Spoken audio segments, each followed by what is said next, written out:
श्रावण का पहला दिन एक बेलपत्र शिव को अपनी मनोकामना कर कर रोग धोग बीमारी तकलीफ कष्ट दूर करने के लिए शंकर के शिवलिंग पर अगर बन सके तो मंदिर में, आप लोग तो यहाँ हैं तो देवाधिदेव महादेव कंकर शंकर को चढ़ाओ, और अगर बेलपत्र नहीं हो तो बेलपत्र जो चढ़ी हुई हो उसी को धोकर वापिस चढ़ाओ। वापिस। और सावन का महीना है, दिल से बाबा को रिझाओ।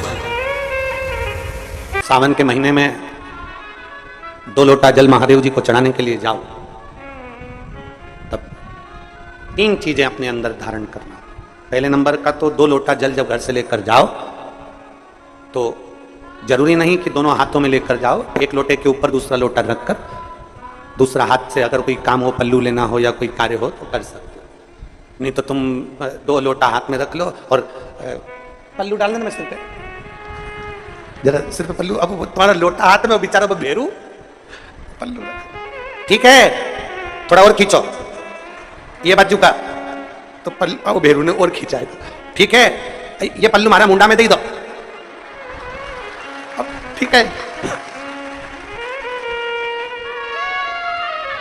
और थोड़ी दूर चली और याद आ गया, ओ बाप, इतने में भेरू ने कहा क्या हो गया, क्या हुआ? हमारे फूल माला की पन्नी तो वहीं रह गई, जरा उठाओ, उठाओ जरा, ये ले, कमर में खोसी दो, खोसी दो,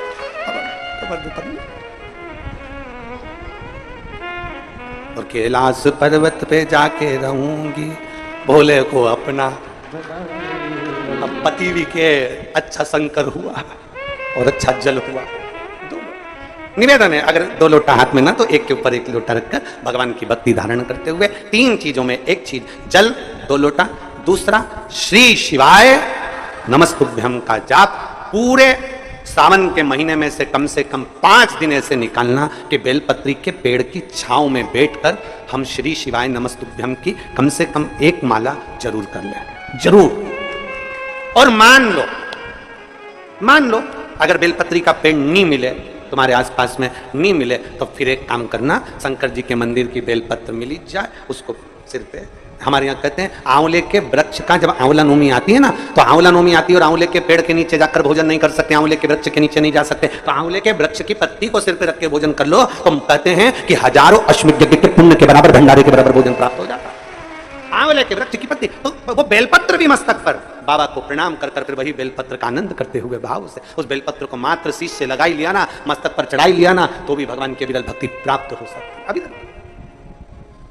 और मान लो बेलपत्र भी ना मिले तो बेलपत्री के वृक्ष की थोड़ी सी मिट्टी अपने मस्तिष्क पर लगाकर मस्तक पर चढ़ाकर भी हम जाप कर सकते हैं। बेलपत्र के वृक्ष की मिट्टी का भी चंदन हम लगा सकते। पहला सोमवार है, शंकर जी के मंदिर गए होगे, शिव जी पे 1 लोटा जल कंकर शंकर पे भी तुमने यहां आकर भी चढ़ाया होगा। जाते जाते बाबा से एक बात कहकर जरूर जाना, जैसे सावन के महीने में जल बरसता है और वो जल बीज पर पड़कर अंकुरित होकर फल देता है, उसी तरह सावन के महीने में मैंने भी 1 लोटा जल चढ़ाया है, वो भी ऐसा जल हो कि मेरे जीवन में सुख को अंकुरित करे और मेरा जीवन धन्य हो जाए। ऐसी दया करना। हम तेरे धाम में, हम तेरी चौखट पर कथा सुनने के लिए आए, तेरे दरबार, तेरी चौखट, तू कृपा करेगा तब सुख मिलेगा। तेरी कृपा बिना न हिले एक भी लेते हैं श्वास, तेरी कृपा से। अगर तेरी उदारता नहीं होती, तेरी कृपा नहीं होती, तेरी करुणा नहीं होती, तो संसार का कोई सुख हमको प्राप्त नहीं होता। संसार का कोई सुख हमें नहीं मिलता। महाराज शिव कथा कर रहा, शंकर जी की कथा कर रहा। जो माताएं श्रावण के सोमवार का व्रत करती हैं वो पशुपति व्रत मत करना, जो श्रावण के सोमवार का व्रत नहीं करती हैं वो पशुपति व्रत कर सकती हैं, उनको पशुपति व्रत करने का मना नहीं। पर यदि श्रावण का व्रत आप पहले से करते आ रहे हो, श्रावण महीने का व्रत करते आ रहे हो, या श्रावण के महीने में तुम सोमवार करते आ रहे हो, तो फिर पशुपति व्रत ना करते हुए इसको 1 महीना, भले 2 हुए हो, 3 हुए हो, 4 हुए हो, रोक दो। फिर अगला जब श्रावण पूर्ण हो जाए फिर जो सोमवार आए फिर चालू कर दो।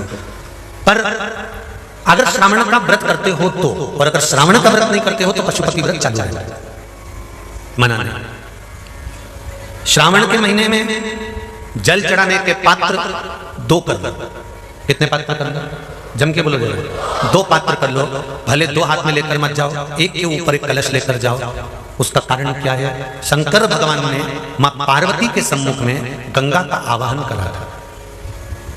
तो गंगा जी ने आकर पूछा था, स्वामी जब पार्वती आपके नजदीक में विराजमान है तो मुझे बुलाने का कारण क्या था? भगवान शंकर कहते हैं, श्रावण का महीना प्रारंभ हो रहा है, जब मेरे ऊपर सृष्टि का भार आएगा तो मुझे गंगा और पार्वती दोनों की जरूरत पड़ेगी। जब घर में विवाह आता है, शादी आती है, कोई फंक्शन आता है, कोई मेहमान आते हैं, तो थोड़ी ड्यूटी बढ़ जाती है। रोज 8 बजे उठते हो, पर शादी रहती है तो कितनी बजे उठना पड़ता है? सुबह 6 बजे, 7।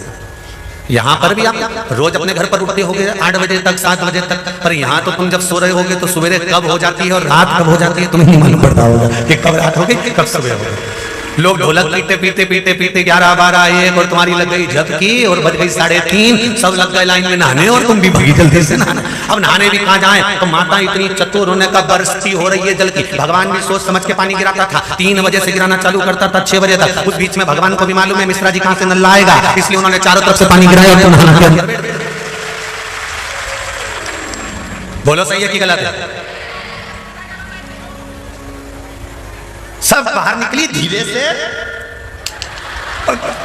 इतनी चतुर राम जी, गजब के चतुर चतुर लोग आया है, गजब।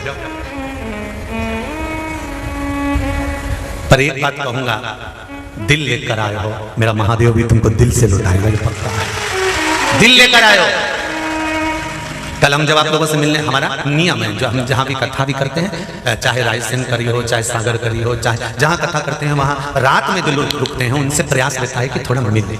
एक नियम बना रखा, भले वो 1,00,000 लोग हों, 25,000 हो, 50, और जितने टेंट लगते हैं समय मिलने का मन करता है। आपसे कल भी मिलने आए थे और कई लोगों की आंख में आंसू भी थे, कई लोगों के हृदय भी नम थे कि हम अब कल चले जाएंगे।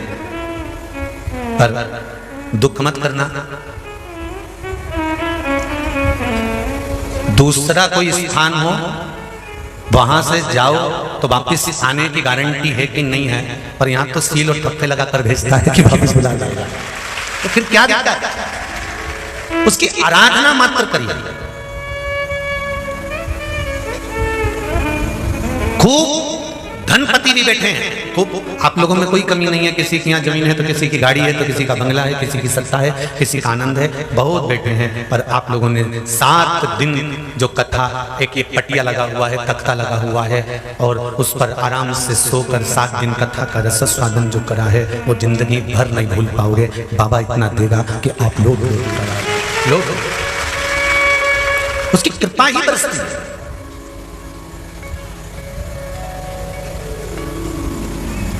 उसकी कृपा बिना कुछ नहीं।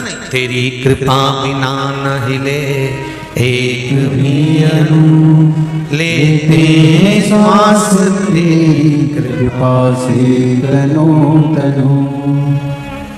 बाबा की कृपा होती है तो आना होता है।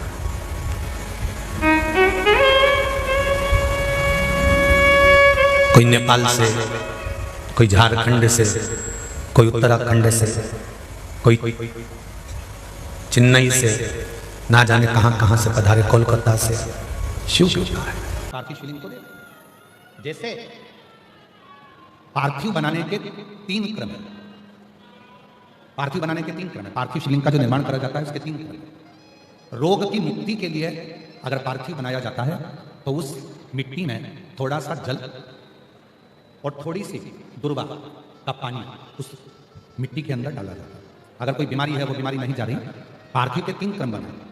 अगर कोई बीमारी नहीं जा रही है तो आप पार्थिव शिवलिंग अगर बनाते हो, मिट्टी का शिवलिंग बनाकर पूजन करते हो, तो उसमें जल मिट्टी में और दुर्वा बोलते हो कि दूब बोलते हो, जो गणेश जी को चढ़ती है दुर्वा, उसको पानी में डालकर उस पानी को मिट्टी में मिलाकर फिर पार्थिव बनाया जाता है रोग की मुक्ति के लिए। दूसरा, जिसको संतान नहीं होती, पुत्र की प्राप्ति नहीं है, संतान की प्राप्ति नहीं है, गोदी में औलाद नहीं है, कोई छोरा छोरी नहीं है, कोई बेटा बेटी नहीं है, संतान नहीं है, सालों हो गए, पार्थिव रोज बनाती है, तो उस मिट्टी में अगर थोड़ा सा आधी चम्मच, 1 चम्मच गाय का दूध मिलाकर फिर पार्थिव लिंग का निर्माण करे पानी के साथ मिलाकर, तो उसके घर में दूध पार्थिव में डलने से पूत जरूर आता है, निश्चित पूत की प्राप्ति। पार्थिव में मिट्टी के अंदर अगर आधी चम्मच भी गाय का दूध डाला, पानी डाला और पार्थिव शिवलिंग का निर्माण करा, जिसके औलाद नहीं है, तो वो पार्थिव अगर बना रहा है, पार्थिव का निर्माण कर रहा है, उसका नियम है कि हर प्रदोष को, सोमवार को या सोमवार की अष्टमी को या कभी ना कभी उसका मन करता है तो पार्थिव लिंग का निर्माण करता है। अगर पुत्र नहीं है तो दूध का प्रयोग करे, तो दूध अगर पार्थिव में मिट्टी में डाला जाए, आधी चम्मच, 1 चम्मच और पानी के साथ मिलाकर जब पार्थिव शिवलिंग का पूजन करते हैं, उसको बनाकर पार्थिव बनाने के बाद जब उसका पूजन करते हैं, तो वो दूध हमारे घर में पुत्र जरूर देता है। पहले नंबर पर है दुर्वा का जल, रोग निवारण के लिए हो जाता है। पार्थिव में दूसरा वर्णन आया है दूध का डाल, वो संतान देता है। तीसरे नंबर पर पार्थिव अगर निर्माण कर रहे हो, कोई लक्ष्य है, मेरा यह काम है वो पूरा नहीं हो रहा, बहुत दिन से अटक रहा है, बाबा पूरा करना है, तो पार्थिव में चंदन घिस के, चंदन को घिसकर उसका थोड़ा सा भाग पानी मिट्टी में डालकर फिर पार्थिव का निर्माण करा जाता है, पूजन करी जाती है, तो जो तुम्हारा लक्ष्य है उस लक्ष्य तक बाबा तुम्हें पहुंचा कर ही रहेगी। पार्थिव निर्माण का कुछ क्रम है।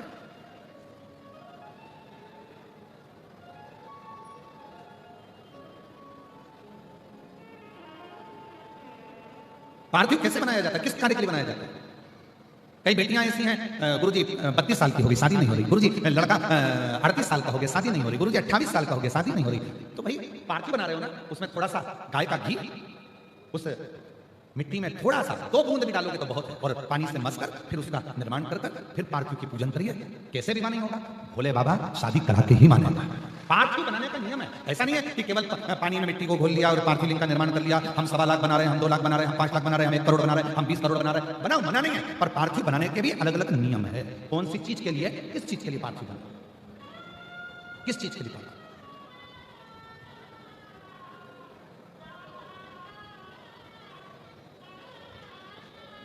और मैंने तेरे ही भरोसे बाबा, तेरे ही भरोसे हवा विच उड़ती जावांगी बाबा, तोर हथों छड़िया कटी जावांगी। भोले मैं तेरी कदम, शंभू मैं तेरी कदम, हवा विच उड़ती जावांगी बाबा, डोर हथों छड़िया कटी जावांगी। भोले मैं तेरी कदम, शंभू मैं तेरी। पार्थिव का निर्माण अलग अलग क्रम है पार्थिव के। उस पार्थिव को बनाना कैसे है, निर्माण कैसे, अगर बन सका तो एक बार यदि हमारे स्मरण में रहा और याद रहा तो एक कथा पार्थिव निर्माण पर ही करेंगे कि पार्थिव का निर्माण किस किस वस्तु से, किस किस चीज से हो सकता और किस किस कामना से हो सकता।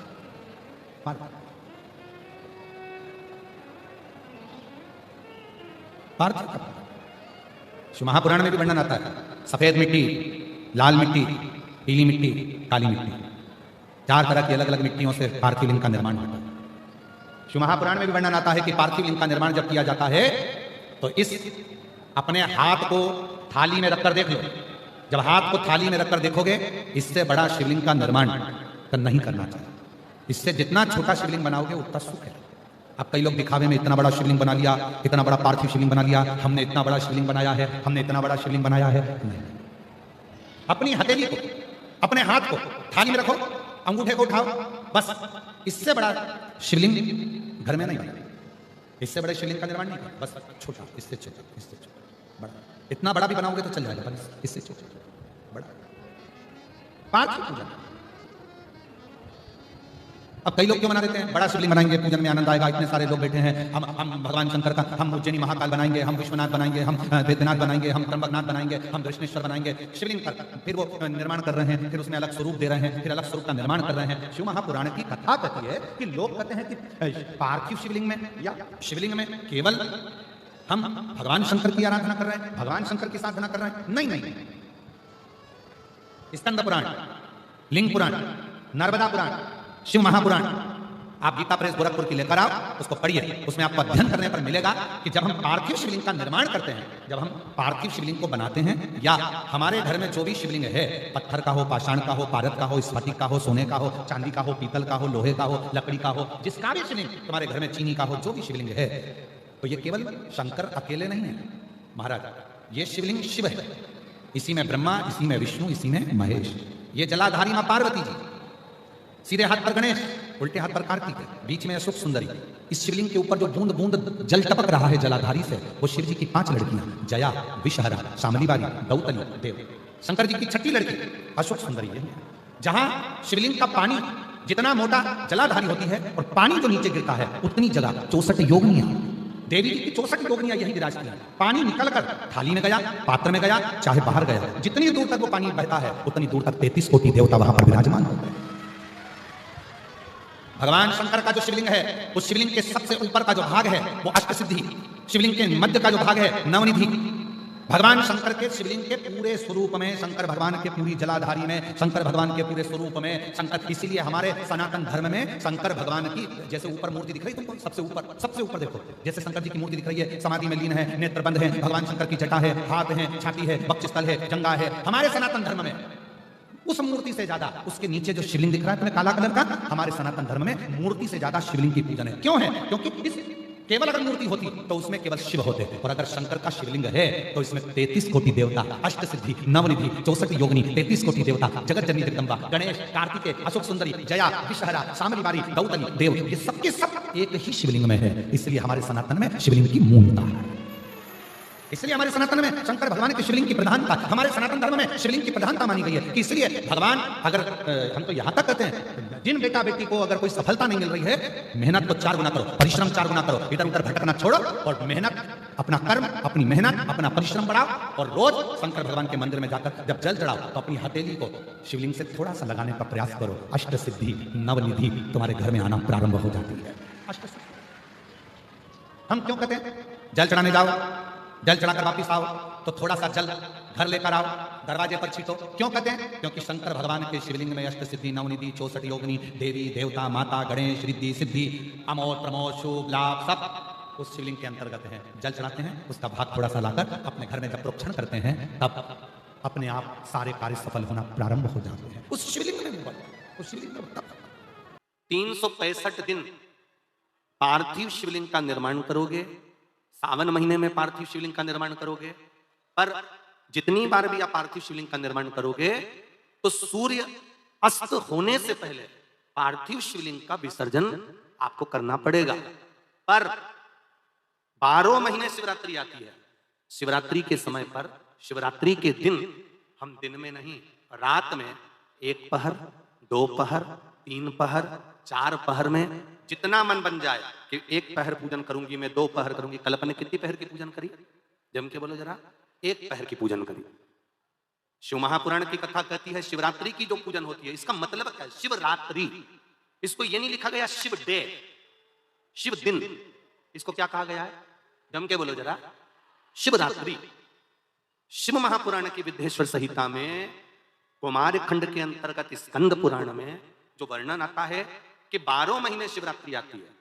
जो रोज पूजन करने वाले हैं, रोज पार्थिव शिवलिंग का निर्माण करने वाले हैं, रोज सावन के महीने में शिवलिंग का निर्माण करते हैं, हजारों शिवलिंग बनाते हैं। तुम लाखों शिवलिंग का निर्माण कर लो, पर सावन के महीने में या 365 दिन शिवलिंग बनाओगे तो वो शिवलिंग तुम्हें सूर्य अस्त के पहले विसर्जन करना पड़ेगा। पर शिवरात्रि के दिन जो तुम शिवलिंग का पूजन कर रहे हो, वो रात्रि में अगर करते हो तो 1 पहर का करते हो तो 1 पहर की पूजन करने के बाद विसर्जन कर दो, 2 पहर का करते हो तो 2 पहर की पूजन करने के बाद विसर्जन कर दो, 3 पहर का, 4 पहर का करते हो तो 4 पहर का करने के बाद विसर्जन कर दो। उसकी महत्वता है शिवरात्रि, उसकी महत्वता शिवरात्रि। कई लोगों के मन में संशय जाग जाता है कि गुरुजी, सूर्य अस्त के बाद क्या हम शिवलिंग की पूजन कर सकते हैं, क्या विसर्जन कर सकते हैं? तो पहले तो अच्छे से समझ लो कि तुम सावन महीने की शिवरात्रि की पूजन कर रहे हो। रात्रि लगी हुई है उसमें कि रात्रि को ही होगी और रात्रि को ही विसर्जन होगा।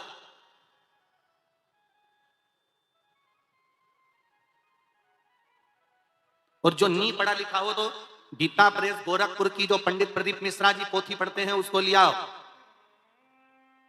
उसका नंबर देकर और उसका स्मरण करना प्रारंभ करो कि हम 365 दिन अगर शिवलिंग का निर्माण करते हैं तो वो शिवलिंग का निर्माण हम दिन में कर दिन में विसर्जन कर सकते हैं। पर शिवरात्रि की पूजन करें तो रात्रि को भी शिवलिंग का निर्माण कर पार्थिव पूजन करने के बाद हम बाबा देवादिदेव महादेव से रात भर, चाहे तो 1 पहर, चाहे तो 2 पहर, चाहे तो 3 पहर, चाहे तो 4 पहर, कैसा भी पूजन कर सकते हैं, किसी भी रूप में।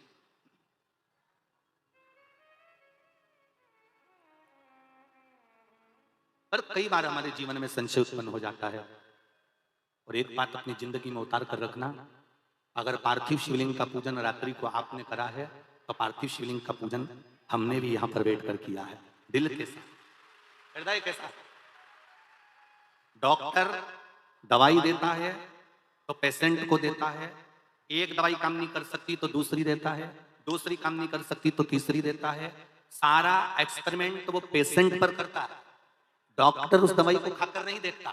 पर हमारा नियम है, हम जितनी बात आप लोगों को शिव महापुराण के माध्यम से बताते हैं, पहले उसको खुद अमल करते हैं, साथ बैठते हैं, फिर आपके साथ में बैठकर उस शिव महापुराण के अभिषेक को कराते हैं।